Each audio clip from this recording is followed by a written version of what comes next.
Agrupamento Escolas de Airães presents The Cherry Tree That Bloomed in May.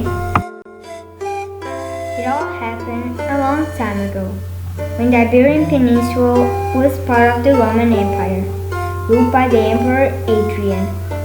Adrian lived in Rome, but he was born in Italica, a city near the current Sevilla. However, he really missed his hometown. Sweet memories of days past made him long to return. By the end of the year 120, Adrian was bored of the life he led in Rome. Unlike his predecessors who had left Rome to conquer new lands, Adrian believed the empire was already big enough, and that what was really important was to maintain peace and prosperity. So, leaving behind the bloodthirsty tensions that plagued Rome, he decided to return to Italica. He started by visiting the province ruled by the governor, Lucio Caio, whom he asked to leave his palace and to follow him on his trip. One night, after a boring feast, Caio received terrible news. His wife had given birth to a dead baby.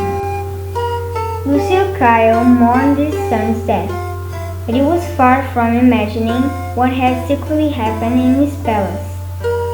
His wife had given birth not to a child, but to 9 children, 9 girls, all of them in good health and pretty.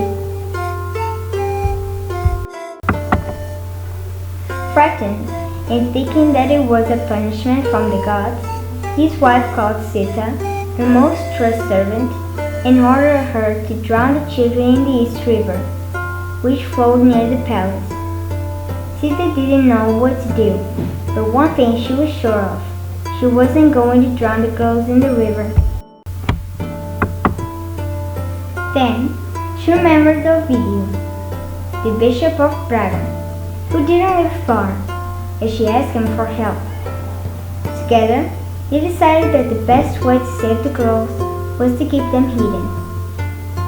9 neighborhood women welcomed the girls and took care of them. After a few nights, the girls were baptized in the East River with the following names: Quitéria, Marinha, Germana, Vitória, Ginebra, Mariana, Iberata, and Eufémia. Years went by and the girls grew up. Having reached their teenage years and aware of their past, they decided to live together in community, praying and thanking God for the gift of life. Ovidio provided a house in an isolated place where they prayed, did their house chores, and helped the small Christian community by spreading the gospel. Every now and then, persecutions against the Christians increased in intensity. Any kind of public disorder was enough for the governor to incriminate Christians. In one of those moments, Teddy's sisters were exposed and taken to the presence of the governor. Questioned by the governor himself, the girls told him they had the same blood and asked him to question his wife about it. After hearing this, Caio was so furious that he told his guards to slap and whip the girls. However, one day, feeling remorseful, he decided to tell his wife what had happened. Realizing that the girls had not been drowned, but instead taken by Sita, Calcia, the governor's wife, ended up telling her husband everything. Caio was even more upset and sorry that he had asked his guards to mistreat his daughters.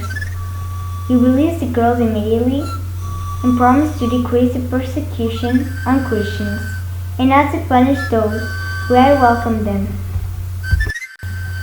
But he also added that under his roof there was no place for the Christian God. Unwilling to renounce their God, one of the girls said, "If the condition of our return is to renounce our faith, we'll wait your whole life, because none of us is going to do it."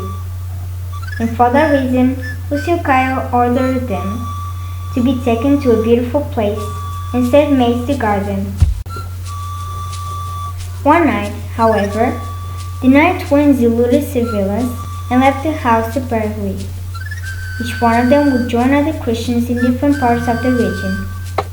They were sure the father would look for them as soon as he heard about their escape, but they hoped that at least one of them could get away. Quiteria took refuge in Montes Maravilhas, about 80 kilometers from Braga. Unlike her sisters, who were not immediately found, Quiteria was discovered by the governor's guards a few days after. As Quiteria refused to abandon her faith and to accompany one of the guards, word was sent to the governor.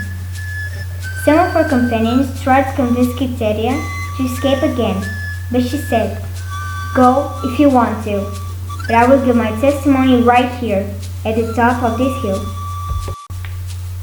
It was spring, and one morning at dawn, they felt the approach of the soldiers who surrounded the small hut. One of the guards, Germana, spoke along with Quiteria, telling her that she had been promised to him by her father. He tried to persuade her to return with him and renounce her faith, but in vain. Staring at a cherry tree in the courtyard, Quiteria did not move. Then, pushing her outside, before the other soldiers and her companions, Germano said to her, "The life of your companions and your own depends on you. With a word you can spare the lives of these young women." To which Quiteria replied, "There is only one word with the power to save me and save them, Christ."